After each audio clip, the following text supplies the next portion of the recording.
ரொம்ப நல்லவர். நாட்டுக்காக இவ்வளோ பாடுபட்டுக்கிறாருன்னா அவர் ரொம்ப தங்கமான மனுஷன் தான். சுதந்திர போராட்ட வீரரும் இந்திய கம்யூனிஸ்ட் கட்சி மூத்த தலைவருமான நல்லக்கண்ணு ஐயா இன்றைக்கு நம்மோடு இல்லை. உங்களுக்கு எந்த அளவுக்கு கஷ்டமாக இருக்கு? இந்தியன் கம்யூனிஸ்ட் கட்சியில் ஒரு நல்ல தலைவராக எழுந்துட்டோம், அவ்வளோதான். அதான் ஒரு தலைவர் நம்ம பார்க்க முடியுமா? கண்டிப்பாக பார்க்க முடியாது. இந்த நாட்டுக்காக நான் சுதந்திரத்துக்கு போராடியது உண்மை, போராடுவேன். ஒருபோதும் நான் மன்னிப்பு கேட்க மாட்டேன். நான் கடிதம் எழுதி கொடுக்க மாட்டேன். நான் யாரையும் காட்டியும் கொடுக்க மாட்டேன். நான் போராடினேன், நான் போராடுவேன் என்று பிரிட்டிஷ் ஏகாதிபத்தியத்தை பார்த்து நெஞ்சை நிமித்தி கொண்டு சொன்னவர் தோழர் ஐயா நல்லக்கண்ணு. ஆரஞ்சதுக்காக ஒரு கார் வாங்கப்பட்டது. அந்த காரை மனமுந்து ஏற்றுக்கொண்டு மறுநாள் கட்சிக்காகவே அந்த காரை திருப்பி கொடுத்தவர். 1 கோடி ரூபாய் தமிழ்நாடு முழுவதும் வசூல் பண்ணி ஆரஞ்சேவுக்கு கொடுக்கும் பொழுது அந்த ரூபாயை கட்சிக்காகவே கொடுத்து விட்டார். இப்ப சமீப காலமாக தமிழ்நாடு அரசு தலைசார் தமிழர் விருது கொடுக்கப்பட்டது. அந்த விருதை வாங்கி அதோடு அந்த பணத்தோடு சேர்த்து 5000 ரூபாய் தன்னுடைய சேமிப்பில் இருந்து எடுத்து கொடுத்தவர் தான் ஆர்என்கே என்பது பெருமையோடு நாங்கள் தெரிவித்துக் கொள்கிறோம். மொத்தம் காசு ரோட்ல நடந்தா வருவார். நான்லாம் பார்த்துக்கிறேன், தேடி பார்த்துக்கிட்டு நடந்து வருவார். இந்த பக்கம் போஸ்ட் வாசல் நாங்கள் நல்லா பார்த்துக்கிறோம். நல்லா பேசுவார், நல்லா குணமான மனுஷன். அதே நேரத்தில் போராளிகள் விதைக்கப்படுவதில்லை, அவர்கள் விதைக்கப்படுகின்றார்கள். அந்த அடிப்படையில் அவருடைய கொள்கையை மாசுகிட்ட ஏற்றுக்கிட்டவர். அந்த இடத்துல ஜாதி மதத்திற்கு எதிரான ஒரு போராட்டத்தை நடத்தியவர். ஒடுக்குமுறைக்கு எதிரான போராட்டம். அவருடைய வாழ்நாள் பூரா ஒரு போராளியா வாழ்ந்த ஒரு தோழர். அப்படிப்பட்ட தோழருடைய பின்பற்றி நாங்கள் வழி நடப்பதுதான் அவருக்கு செய்ய வேண்டிய வேலை. சாதி கலவரத்தினால பயங்கர கலவரம் தாண்டமாக ஆடிய போது கூட அவர் வீட்டில ஒரு இழப்பு நடந்தது. அந்த இழப்புக்கு கூட சமாதானமா போக வேண்டும் என்று சொல்லி அமைதி நடபயணம் சென்ற ஒரு அருமையான தலைவர். இந்திய அரசியலில் ஒரு முக்கியமான தலைவராக இருந்தவர் நல்லக்கண்ணு ஐயா. இன்று அவர் நம்மோடு இல்லை. அது உங்களுக்கு எந்த அளவுக்கு வருத்தமா இருக்கு? ரொம்ப மனவேதனையில் இருக்கும். எங்களுடைய தூத்துக்குடி மாவட்டத்தை சேர்ந்தவர்.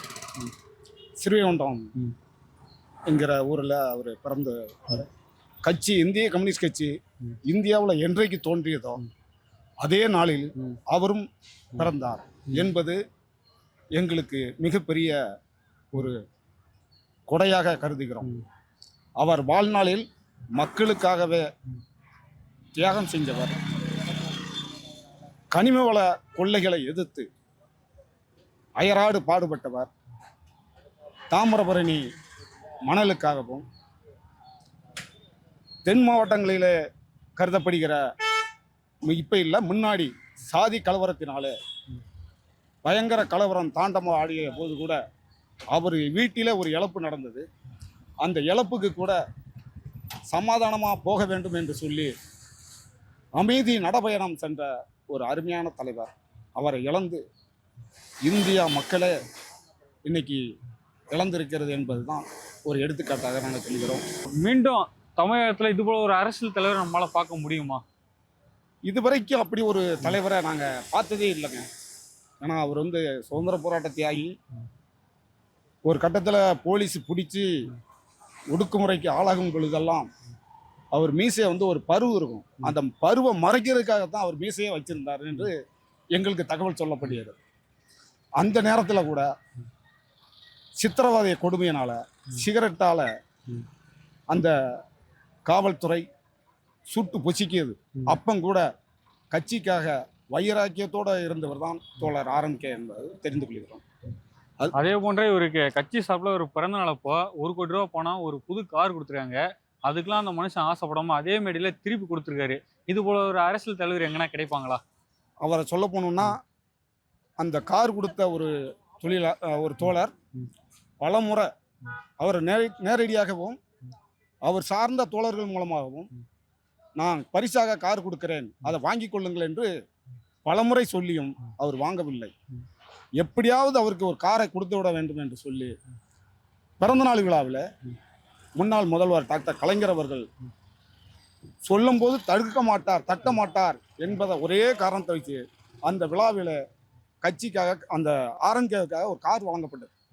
அந்த காரை மனமுந்து ஏற்றுக்கொண்டு மறுநாள் கட்சிக்காகவே அந்த காரை திருப்பி கொடுத்தவர்.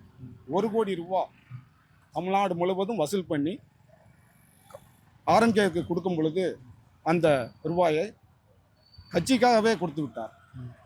இப்போ சமீப காலமாக தமிழ்நாடு அரசு தலைசார் தமிழர் விருது கொடுக்கப்பட்டது. அந்த விருதை வாங்கி அதோடு அந்த பணத்தோடு சேர்த்து 5000 ரூபாய் தன்னுடைய சேமிப்பில் இருந்து எடுத்து கொடுத்தவர் தான் ஆர்எம்கே என்பது பெருமையோடு நாங்கள் தெரிவித்துக் கொள்கிறோம். இப்போ மற்ற அரசியல் கட்சி தலைவர் பார்க்கும்போது தனக்காகவும் தன் குடும்பத்துக்காகவும் அவ்வளோ சேர்த்து வைக்கிறாங்க. ஆனால் அவர் வந்து தன் வாழ்நாள் முழுக்க வாடகை வீட்டில் இருந்துக்கிறாரு. சொந்தமாக ஒரு சைக்கிள் கூட இல்லை. இந்தியாவில் இது வரைக்கும் அப்படி ஒரு தலைவரை நாங்கள் பார்த்ததே கிடையாதுங்க. இவர் வந்து இந்திய மக்களுக்காகவும் குறிப்பாக தாழ்த்தப்பட்ட ஒடுக்கப்பட்ட மக்களுக்காகவுமே இவர் வாழ்க்கையை அர்ப்பணித்தவர் என்பது பெருமையோடு நாங்கள் சொல்லுகிறோம். இறந்த பின்னும் தான் உடல் வந்து மண்ணில் வீணாக போகணுன்றதுக்காக ஹாஸ்பிட்டலுக்கு எழுதி கொடுத்துருக்காரு. உடல் உறுப்பு தானே எழுதி கொடுத்துருக்காரு. அதை எப்படி பார்க்க அதை நாங்கள் பெருமையாக கருதுகிறோம். தன்னை எந்த ஆஸ்பத்திரியில் நோய் டாக்டர்கள் பார்த்தார்களோ அதே ஆஸ்பத்திரிக்கு தன்னுடைய உடலை தானமாக முன்பாகவே எழுதி வைத்து விட்டார் என்பதுதான் எங்களுடைய பெருமை. நாங்கள் ஈரோடு மாவட்டத்துலேருந்து வந்திருக்கேன். நேற்றுக்கு தகவல் தெரிஞ்சதுமே நாங்கள் இரவு கிளம்பி காலை 7 மணிக்கெலாம் மருத்துவமனைக்கு வந்துட்டோம். மருத்துவமனையில் யாரையும் பார்க்கறதுக்கு அனுமதிக்கல. கண்ணாடி வழியாக ஒரு 11 மணிக்கு மேலே காமிச்சாங்க. இருந்தாலும் 2 மணிக்கு மேலே ரொம்ப கவலைக்கிறாங்க. 2:30க்கெலாம் ஐயா நம்ம விட்டு பிரிஞ்சுட்டார் அப்படின்னு சொல்லிட்டாங்க. ஐயா இருக்கும்போதும் போராட்டம் தான், இறந்தும் போராட்டம் தான். ஐயா எந்த சொத்துக்கும் ஆசைப்படல, அவருடைய உடலுக்கும் ஆசைப்படல. அவருடைய உடலை வந்து சென்னை அரசு மருத்துவக் கல்லூரி மருத்துவமனைக்கு ஏற்கனவே தானமாக எழுதி வச்சுருக்காங்க. அதைத்தான் இப்போ செய்ய போகிறாங்க. இது போன்ற அரசியல் தலைவரை நம்ம திரும்பவும் பார்க்க முடியுமா? இனி எதிர்காலம் அதுக்கு எப்படின்னு தெரில. எனக்கு தெரிஞ்சு வர தவிர வேறு யாரும் இல்லை. இனிமேல் வந்தால் அவங்களுடைய செயல்பாடு எப்படி இருக்குன்னு தெரில. எனக்கு அது மேலே சொல்ல தெரியல.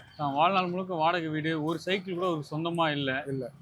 அது இருந்தாலும் கட்சி சார்பில் அவர் பிறந்த நாளுக்கு வந்து 1 கோடி ரூபாய் பணம் ப்ளஸ்ஸு கார் கொடுத்துருக்காங்க. அதையே திருப்பி கொடுத்துருக்காரு. எனக்கு வேணாம், எந்த ஒரு பணமும் வேணாம்னு சொல்லி 1 கோடி ரூபாய் வசூல் பண்ணி கொடுத்தாங்க தமிழகம் முழுக்க. அதை உடனே கட்சி கொடுத்தாங்க. தமிழக அரசு தகைசால் விருது 1 லட்ச ரூபா பரிசு கொடுத்தாங்க. விருதை மட்டும் எடுத்துட்டு 10 லட்ச ரூபாய்க்கு மேலே கூடுதலாக 5000 ரூபாய் போட்டு 10,50,000 ரூபாய்க்கு அரசாங்கத்துக்கே திருப்பி கொடுத்தாரு. அந்த மாதிரி ஒரு நல்ல மனிதர் இனிமேல் பார்க்க போகிறாங்கிறது அடுத்து. அவர் வாழ்ந்த காலத்தில் நானும் வாழ்ந்தங்கிறது எனக்கு ஒரு பெருமையாக இருக்கும். அம்மா, இந்திய சுதந்திர போராட்ட வீரரும் இந்திய கம்யூனிஸ்ட் கட்சியின் மூத்த தலைவருமான நல்லக்கண்ணு ஐயா இன்னைக்கு நம்மோடு இல்லை. அது உங்களுக்கு எந்த அளவுக்கு கஷ்டமா இருக்கு? அது ரொம்ப கஷ்டமாக தான் இருக்குது. தான் வாழ்நாள் முழுக்க கடைசி வரைக்கும் வாடகை வீட்டில் இருந்திருக்காரு. சொந்தமாக ஒரு சைக்கிள் கூட இல்லை. இது போல எந்த ஒரு அரசியல் கட்சி தலைவராக இருந்திருக்காங்க? யாரும் இருக்க மாட்டாங்க, யாரும் இருக்க முடியாது. அவருக்கு அவர் கட்சியில தொண்டர்கள் எல்லாம் வசூல் பண்ணி 1 கோடி ரூபாய் பணம் கொடுத்துருக்காங்க. அப்புறம் ஒரு புது கார் கொடுத்துருக்காங்க. அதெல்லாம் வாங்கிட்டு அடுத்த நொடியே அவர் என்ன பண்ணிக்கிறாரு, எனக்கு இந்த காசு இந்த கார்லாம் எனக்கு வேணாம் அப்படின்ட்டு திருப்பி கொடுத்துருக்காங்க. அவர் ரொம்ப நல்லவர் தான். இது போல இந்த அரசியல் கட்சி தலைவரும் பண்ணிருக்காங்களா? இருக்க முடியாது. எல்லாமே யாரும் இருக்க முடியாது. இந்த காலத்துல போய் அப்படி ஒரு மனசு இருக்குன்னா ரொம்ப அற்புதமா தான் இருக்குது. ரொம்ப நல்லவர். நாட்டுக்காக இவ்வளவு பாடுபட்டுக்கிறாருன்னா அவர் ரொம்ப தங்கமான மனுஷன் தான். தொடர்ந்து இந்த ஜாதி அடுக்குமுறை, இந்த மணல் கொள்ளை, இந்த விவசாயிங்க போராட்டம் எல்லாத்துக்கும் தொடர்ந்து குரல் கொடுத்து வருவாரு. எல்லா பிரச்சனையும் தமிழ்நாடு மக்களுக்கு எல்லாம் இந்த காலத்துல இந்த மாதிரி இருக்க முடியாது. அந்த காலத்துல இருக்க முடியாது யாருமே. இப்ப அவங்கவுங்க சுயநலம் தான் அவங்கவுங்க படிக்கிறாங்க. தனக்கு அடுத்தவங்களுக்கு வேணும் நான் படிக்கிறாங்க, அவங்கவுங்களுக்கு தான் படிக்கிறாங்க. இந்த மாதிரி ஒரு மனுஷன் இருக்குது பெரிய விஷயம் தான் இந்த காலத்துல. அதுவும் அவர் 17 வயதிலிருந்து இந்த இயக்கத்தோட ரொம்ப ஒன்றி போய் விடுதலை போராட்டத்தில் 7 ஆண்டுகள் சிறைவாசம். அப்புறம் மன்னர் மானியத்தை ஒழிக்கிறதுல சமஸ்தானங்களுடைய ஆதிக்கத்தை எதிர்த்து புதுக்கோட்டை சமஸ்தானத்தை எதிர்த்து அவர் சிறைவாசம் போனார். அதில் அவருக்கு உண்டான அவர் ரொம்ப காவல்துறை மிக கடுமையாக அடக்குமுறை பண்ணினாலும் கூட இந்த இயக்கத்தின் மேலே பட்டுதல் கொண்டு விவசாயிகளுக்கும் தொழிலாளிகளுக்கும் தொழிலாளி வர்க்கத்திற்காக இறுதி வரை அப்பளக்கற்ற அரசியல்வாதி. பொது வாழ்க்கையில் புடம் போட்ட ஒரு தங்கமாக ஆசா பாசத்துக்கு எதுக்குமே அடிமையாகாமல் தன்னுடைய வாழ்நாள் முழுவதும் அந்த மனிதகுல வரலாற்றில் அந்த என்ன படித்தாரோ அதையவே அவர் பின்பற்றிட்டார். தனக்கு வாழ்நாளில் கொடுத்த நிதியும் கூட கட்சிக்காக அர்ப்பணித்தவர். அவரை பார்த்து தான் நம்மளை கற்றுக்குறோம். ஏன்னா அவர் எந்த ஒரு வகையிலுமே அந்த அரசியலிருந்து இனியளவும் கூட அந்த மார்க்சிய பாதையிலேருந்து மாறல. அவர் இழந்து வாடுகின்ற இன்றைக்கி எங்களுக்கெல்லாம் ரொம்ப மிகப்பெரிய அவர் ஒரு முன்னுதாரணம். எங்களுக்கு இது போல இன்னொரு அரசியல் தலைவரை நம்ம தமிழ்நாட்டில் பார்க்க இன்னி முடியும். அது வர்றதுங்கிறது அபூர்வமான ஒரு பிறந்து தான் வரணும். ஆமாம். இன்னி வந்து அந்த மாதிரி ஒருத்தர் வந்து வர்றதுக்கான வாய்ப்புகள் ரொம்ப ரொம்ப குறைவான வரலாம். ஆனால் இந்த மாதிரி ஒருத்தர் வந்து எதுக்குமே அவர் ஆசைப்படாத ஒருத்தர் அவர் நம்ம காலத்தில் வந்தது மிகப்பெரிய ஒரு பாக்கியம்தான்.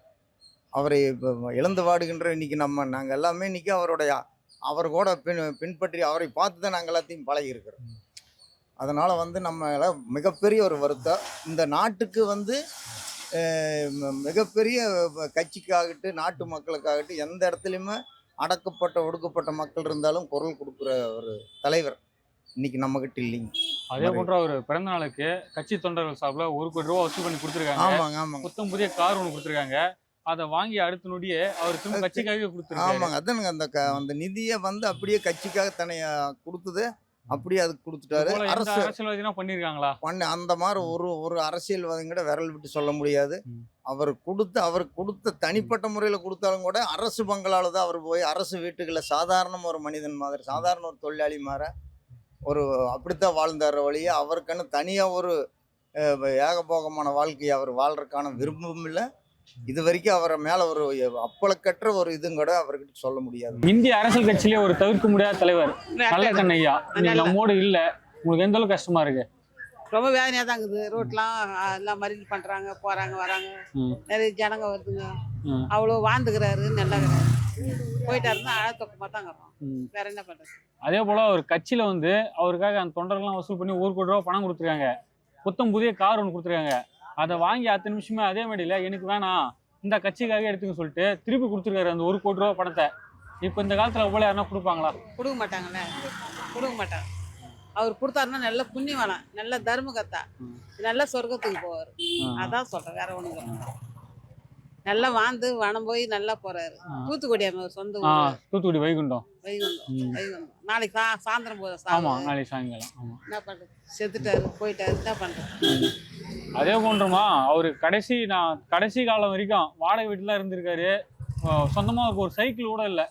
மொத்தம் காசு ரோட்ல நடந்தா வருவாரு. நான்லாம் பாத்துக்கிறேன் தான், எட்டி பாத்துக்கிறேன், நடந்து வருவாரு. இந்த பக்கம் போச வசலாம் நல்லா பாத்துக்கிறேன், நல்லா பேசுவாரு, நல்லா குணமான மனுஷன். இது போல ஒரு அரசியல் தலைவர் நம்ம தமிழ்நாட்டில் திரும்ப பார்க்க முடியுமா? முடியாது. நல்லக்கண்ணு ஐயா இன்றைக்கி நம்மோடு இல்லை. உங்களுக்கு எந்த அளவுக்கு கஷ்டமா இருக்கு? எங்களுக்கு வந்து ரொம்ப பயங்கரமான கஷ்டம் எங்களுக்கு. ஏன்னா என்னுடைய வீட்டுக்கு அவர் வந்து கிரகப்பிரசத்துக்கு வந்தார்.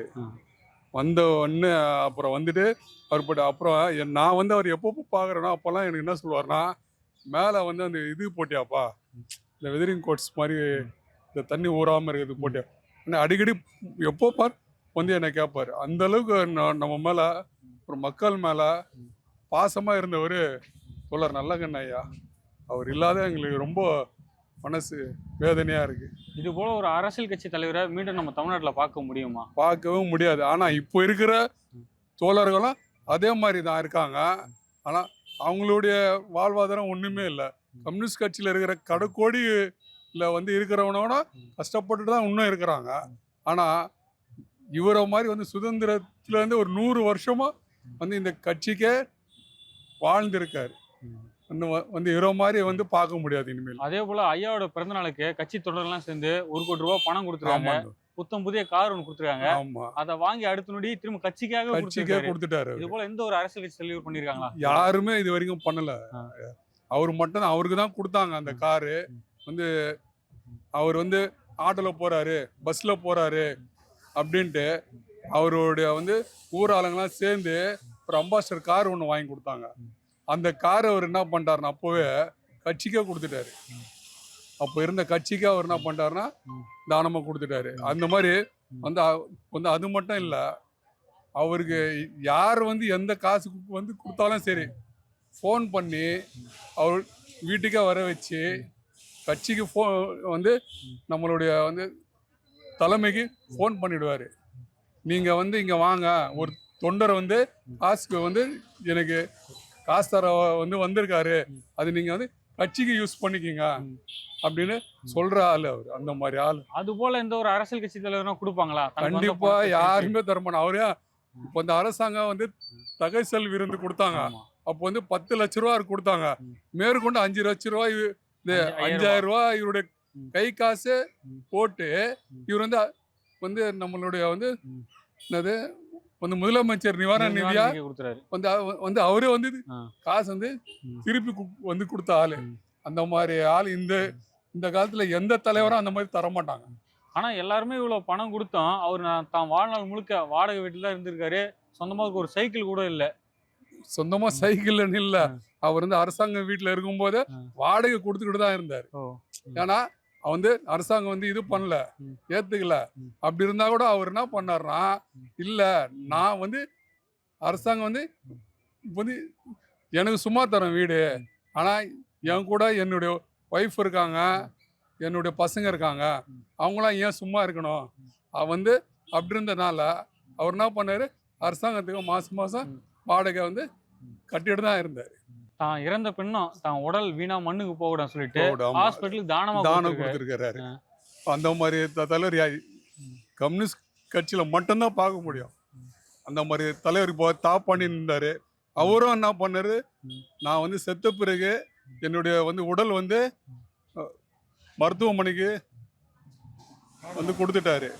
அதே மாதிரி கையே சிலுக்குது, அந்த அளவுக்கு இருக்கு. அதை கேட்கும்போது அந்த அளவுக்கு வந்து அவர் இது மட்டும் இல்ல, நிறைய இருக்கு, புரியுதுங்களா? நான் மட்டும் வந்து சாதாரண தொண்டன் தான்.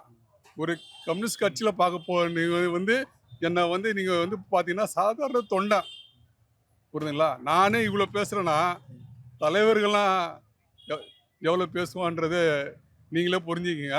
தோழர் பேசு. ஆனா அவர் பேச பேச நீங்க கலங்குறீங்க. நான் என்னால எனக்கே தாங்க முடியல கண்ணு. ஒரே வார்த்தையோட முடிச்சிடம்பா. இந்தியன் கம்யூனிஸ்ட் கட்சியில ஒரு நல்ல தலைவராக எழுந்துட்டோம், அவ்வளவுதான். அதான் ஒரு தலைவர் நம்ம பார்க்க முடியுமா? கண்டிப்பா பார்க்க முடியாது. இப்போ அவரு போல வர முடியலனாலும் அவர் எந்த அளவுக்கு பண்ணாரோ அதில் கொஞ்சமாச்சு உங்களால நீங்க பண்ணுங்க. அவர் பண்ணதை எடுத்து பண்ணுங்க. கண்டிப்பா செய்வோம். சரி, அழுவாதீங்க. அவர் நம்ம கூட தான் இருப்பாரு, இங்கே போக மாட்டாரு. சொல்ல தமிழ்நாட்டுன்னு ஒரு பொக்கிஷம், அவர் வைரம் கூட சொல்லலாம். ஒரு வைரத்தை நம்ம இழந்துட்டோம். உங்களுக்கு எந்த அளவுக்கு கஷ்டமா இருக்கு? இன்னைக்கு தமிழ்நாட்டு மக்களிடையே ஒவ்வொரு வீட்டுக்குள்ளேயும் அறியப்பட வேண்டிய ஒரு தோழர் நல்ல தோழர். சில பேருடைய சினிமா நடிகைகள் ஒவ்வொரு வீட்லையும் இருக்கிறாங்கன்னு சொல்றாங்க. ஆனால் இருக்க வேண்டியவர் இல்லை, எங்கள் தோழர் நல்ல கண்ணு தோழர். எல்லாரும் இன்னைக்கு வந்து மக்கள் அவர் அறிந்தவர்கள் எல்லாரும் இன்னைக்கு தன்னுடைய தந்தை தாய் இறந்தது கூட இவ்வளோ வருத்தப்பட்டிருக்க மாட்டாங்க. இவர் இழந்ததை அனைவரும் ரொம்ப வேதனையுடைய இருந்துகிட்டு இருக்கிறோம். அதே நேரத்தில் போராளிகள் புதைக்கப்படுவதில்லை, அவர்கள் விதைக்கப்படுகின்றார்கள். அந்த அடிப்படையில் அவருடைய கொள்கையை மாசியத்தை ஏற்றுக்கிட்டவர். அந்த இடத்துல ஜாதி மதத்திற்கு எதிரான ஒரு போராட்டத்தை நடத்தியவர். ஒடுக்குமுறைக்கு எதிரான போராட்டம், அவருடைய வாழ்நாள் பூரா ஒரு போராளியாக வாழ்ந்த ஒரு தோழர். அப்படிப்பட்ட தோழருடைய பின்பற்றி நாங்கள் வழி நடப்பது தான் அவருக்கு செய்ய வேண்டிய வேலை. அதை ஒவ்வொரு தமிழ்நாட்டினுடைய குடிமக்களுடைய வீட்டிற்கு கொண்டு செல்ல வேண்டியது. அனைத்து இலக்கியங்களும் அறிந்த ஒருத்தர் பார்த்தாக்கா இந்த அளவுக்கு இருக்காரான்னு சொல்ல முடியாது. இது வரைக்கும் இல்லை, இனிமேலும் இருக்கிறதுக்கு வாய்ப்புகள் இல்லை. மக்களுக்காக, மக்களின் நன்மைக்காக, அதே நேரத்தில் தமிழ் உணர்வை தமிழுக்காக பாடுபடுற ஒரு தமிழை வைத்து வியாபாரம் பண்ணக்கூடிய சூழ்நிலையும் இல்லை. உழைக்கும் வர்க்கத்தை வைத்து அதன் மூலிமா அவரோட உழைப்பால் உயர்ந்தவர். விவசாய மக்களாக இருந்தாலும் சரி, எந்த மக்களாக இருந்தாலும் சரி, அவரோட ஒன்றி இணைந்து வாழக்கூடிய ஒரு தோழர். அவர் இழந்து இருப்பது என்பது எங்களை போல ஆட்களுக்கு யாராலும் தாங்க முடியாது. தமிழக மக்களும் ஒரு பெரிய இழப்பு தான். தான் இறந்த பின்ன தான் உடல் மண்ணுக்கு போகக்கூடாதுக்காக உடலை தானமாக கொடுத்துருக்காரு ஹாஸ்பிட்டலுக்கு. அவருக்கு சிகிச்சை பண்ண ஹாஸ்பிட்டலுக்கு உடலை தானமாக கொடுத்துருக்காரு. அது மாசியத்தினுடைய கற்றுக்கொண்ட மாசியத்தை தெளிவாக அறிந்தவர். இழப்பதற்கு ஒன்றுமில்லை, பெறுவதற்கு பொன்னுலகம் இருக்கின்ற மாசியத்தை தெளிவாக உணர்ந்தவர். அந்த அடிப்படையில் தான் இறந்த பிறகு கூட என்னுடைய உடலை பயன்பட வேண்டும், மக்களுக்கு பயன்பட வேண்டும் என்ற மாசிய கொள்கையின் அடிப்படையில் வாழ்ந்ததனால் அவர் அந்த உடலை கூட பதிப்பதற்கு பதிலாக தானமாக எடுத்து அதை மருத்துவர்கள் பயன்படுத்தப்பட வேண்டும் என்ற ஒரு விருப்பம் இருக்குன்னா அது மாசிய தத்துவம் என்பதுதான் முக்கியமான ஒரு. சுதந்திர போராட்ட வீரரும் இந்திய கம்யூனிஸ்ட் கட்சியின் மூத்த தலைவருமான இந்திய அரசியலே தவிர்க்க முடியாத ஒரு தலைவர் நல்லக்கண்ணு ஐயா இன்னைக்கு அவர் நம்மோடு இல்லை. உங்களுக்கு எந்த அளவுக்கு கஷ்டமா இருக்கு? தோழர் நல்லக்கண்ணு என்று சொன்னாலே ஒரு எளிமையான தோழர். அவர் வாழ்ந்த வாழ்க்கை பின்பற்றுவது என்பது எல்லாராலும் முடியாது, ஒரு சிலர்கள் மட்டுமே முடியும். தோழர் நல்லக்கண்ணு அவர்கள் வந்து ஏதோ ஒரு பெரும் பணக்கார குடும்பத்திலேயோ ஒரு ஜமீன் குடும்பத்திலேயோ இருந்து வந்தவர் அல்ல. ஒரு சாதாரண விவசாய குடும்பத்திலிருந்து வந்தவர். அவர் மாணவர் பெருமன்றத்திலேயே தன்னை வந்து இந்த நாட்டினுடைய சுதந்திரத்துக்காகவே பிரிட்டிஷ் ஏகாதிபத்தியத்தை எதிர்த்து போராடியவர். அதற்காக சிறை சென்றவர். அப்படி சிறை சென்றபோது மாற்றுக் கட்சியிலிருந்தும் ஒரு சில பேர் சொல்லலாம், பேர் சொல்ல விரும்பவில்லை, இந்த நாட்டில் நாங்கள் உங்களை எதுவும் செய்ய மாட்டோம் என்று மன்னிப்பு கடிதம் எழுதி கொடுத்துவிட்டு காலில் தொட்டு கும்பிட்டு விட்டு எங்களை விடுதலை செய்ய என்று சொல்லி வெளியே வந்த கூட்டமெல்லாம் இன்னைக்கு ஒரு பெரிய இதாக சொல்லி கொண்டே இருக்கிறார்கள். தோழர் நல்லக்கண்ணு பொறுத்தவரை இந்த நாட்டுக்காக நான் சுதந்திரத்துக்கு போராடியது உண்மை, போராடுவேன், ஒருபோதும் நான் மன்னிப்பு கேட்க மாட்டேன், நான் கடிதம் எழுதி கொடுக்க மாட்டேன், நான் யாரையும் காட்டியும் கொடுக்க மாட்டேன், நான் போராடினேன், நான் போராடுவேன் என்று பிரிட்டிஷ் ஏகாதிபத்தியத்தை பார்த்து நெஞ்சை நிமித்தி கொண்டு சொன்னவர் தோழர் ஐயா நல்லக்கண்ணு. அவர் காட்டிய பாதை இந்திய கம்யூனிஸ்ட் கட்சி தோழர்கள் கண்டிப்பாக பின்பற்றுவோம். அவருக்காக நாங்கள் வீர வணக்கம் செலுத்துகிறோம். இது போன்ற ஒரு அரசியல் தலைவரை நம்ம மீண்டும் தமிழ்நாட்டில் பார்க்க முடியுமா? கம்யூனிஸ்டுகளில் பொறுத்த வரைக்கும் பார்த்தீங்கன்னா எல்லாருமே இந்த மாதிரி வருவாங்க அப்படிங்கிறது இன்றைய சூழலுக்கு அன்றைய காலத்திற்கான தோழர் எளிமையான வாழ்க்கையை வாழ்ந்து வந்தார். ஆனால் இப்போ இருக்கக்கூடிய தோழர்கள் ஒரு சாதாரண ஒரு கவுன்சிலர்களை, அதாவது மற்றவர்களை பார்த்து தான் வருகிறார்கள் தவிர நமக்கு என்ன இருக்கிறது என்பதை பார்த்து நம்மக்கிட்ட என்ன இருக்குது அப்படிங்கிறத வச்சு எல்லாம் வாழ்வது என்பது கம்யூனிஸ்ட் கட்சியில் மட்டுமல்ல எந்த கட்சியிலுமே இனிமேல் அந்த மாதிரி ஒரு தலைவரை பார்ப்பது என்பது ரொம்ப கடினமான ஒரு விஷயம். தோழர் நல்லக்கண்ணு காட்டிய பாதையில் கட்கன் போனார், காமராஜர் வாழ்ந்தார் அப்படின்னா அது அந்த காலம். இந்த காலத்தில் எதுவாக இருந்தாலும் பணம் இருந்தால்தான் பண்ண முடியும், எதுவாக இருந்தாலும் ஒரு சின்ன ஒரு கூட்டம் நடத்துகிறதா இருந்தாலும் பணம் இருக்கணும் அப்படிங்கிற மாதிரி இருக்கக்கூடிய சூழலில் தோழர் நல்லக்கண்ணு வந்த பாதை என்பது ரொம்பவும் மிகவும் கடினம். தோழர் ஜீவா காட்டிய பாதை தோழர் ஆர்என்கே பின்பற்றினார். அவருடைய ஜீவா கட்சியினுடைய ₹1 கூட ஒரு பசி இருந்த போதும் ஜீவா அவர்கள் கட்சி பணத்தை கை வைக்க மாட்டார். சாப்பிடுவதற்கு கூட, தண்ணீர் குடிப்பதற்கு கூட கட்சி பணத்தை ஒருபோதும் பண்ண மாட்டாங்க மாதிரி தோழர் நல்லக்கண்ணு அவர்களுக்கு கிடைக்கப்பட்ட கட்சி பிறந்த நாளுக்காக வசூல் செய்யப்பட்ட பணத்தை கூட கட்சிக்காகவும் விவசாய சங்கத்துக்காகவும் கொடுத்தவர். தமிழக அரசு ஒரு நிதி கொடுக்குறாங்க, அதையுமே கட்சிக்காக கொடுத்தார, எனக்கு எதுக்கு நிதி என்று. ஒரு அரசு விழாவில் அவருக்கு கார் கொடுக்குறாங்க, எனக்கு எதுக்கு காரு, எனக்கு கார்லாம் வேண்டாம், நான் எல்லாரும் மாதிரியே பஸ்ஸில் போய்க்கிறேன், ஆட்டோவில் போய்க்கிறேன், எனக்கு கார் வேண்டாம்னு சொல்லி அந்த காரை கூட கட்சிக்கு கொடுத்துட்டாரு. இந்த மாதிரி வாழ்க்கை வாழ்வது என்பது மிகப்பெரிய எளிதான விஷயம் அல்ல, ரொம்பவும் கடினமான விஷயம். தோழர் நல்லக்கண்ணு அவருடைய மறைவு என்பது இந்திய கம்யூனிஸ்ட் கட்சிக்கும் சுதந்திர போராட்டத்தை தியாகம் செஞ்ச தலைவர்கள் குடும்பத்திற்கும் அவருடைய குடும்பத்திற்கும் மிகப்பெரிய இழப்பு, ஈடு செய்ய முடியாத ஒரு இழப்பாகும். தான் கடைசி மூச்சு வர ஜாதி ஒடுக்குமுறை, கனிம வள கொள்ளை, விவசாயிகளுக்காக இறங்கி கடைசி மூச்சு வரை போராடியவர். இது போல ஒரு தலைவரை நம்ம பார்க்க முடியுமா? கண்டிப்பாக. நாடு எப்படி போனால் என்ன, நாம் நல்லா இருந்தால் போதுங்கிற தலைவர்கள் எத்தனையோ பேர் நான் இருக்கக்கூடிய இதில் ஏதோ போகிற போக்கில் ஒரு பேட்டி கொடுத்துட்டு போயிடலாம், ஒரு கூட்டம் சேர்த்துனாங்கன்னா அந்த இடத்துல பேசிட்டு போகலாங்கிற தலைவர்கள் தான் இன்றைக்கி நாட்டில் அதிகம். தோழர் நல்லக்கண்ணு அவர்கள் பார்த்திங்கன்னா ஆறு மாசுபடுவதை கண்டு ஆற்றில் எடுக்கக்கூடிய மணல் கொள்ளைக்கு எதிராக அவரே நீதிமன்றத்திற்கு நாடி நானேன் வாதாடுகிறேன் என்று சொல்லி பல நீதிமன்றங்களில் போயிருக்காரு. மதுரை நீதிமன்றத்தில் அவரே ஆஜராகி நானேன் வாதாடி கொள்கிறேன் என்று வாதாடினார். அந்த மணல் திருட்டை தடுத்தார். ஆனால் மக்கள் பார்த்து அந்த மாதிரி கழிவு நீர்களை ஆற்றில் கலக்காதவாறு செய்ய வேண்டும். மீண்டும் ஒரு தலைவர் தடுப்பார் அப்படி என்பது இல்லாமல் மக்களே திருந்த வேண்டும், வருந்த வேண்டும். தோழர் நல்லக்கண்ணு அவர்கள் சாதி ஒழிப்புனா சாதிகளே அல்ல அப்படிங்கிறது தான் இது. மனிதனை மனிதனாக பார்க்க வேண்டும், சாதியாகவும் மதமாகவும் பார்க்கக்கூடாது என்பதுதான் எல்லாத்துடைய வேண்டுகோள். அதுதான் நல்லக்கண்ணு அவர்களுடைய வேண்டுகோளாகவும் இருந்தது.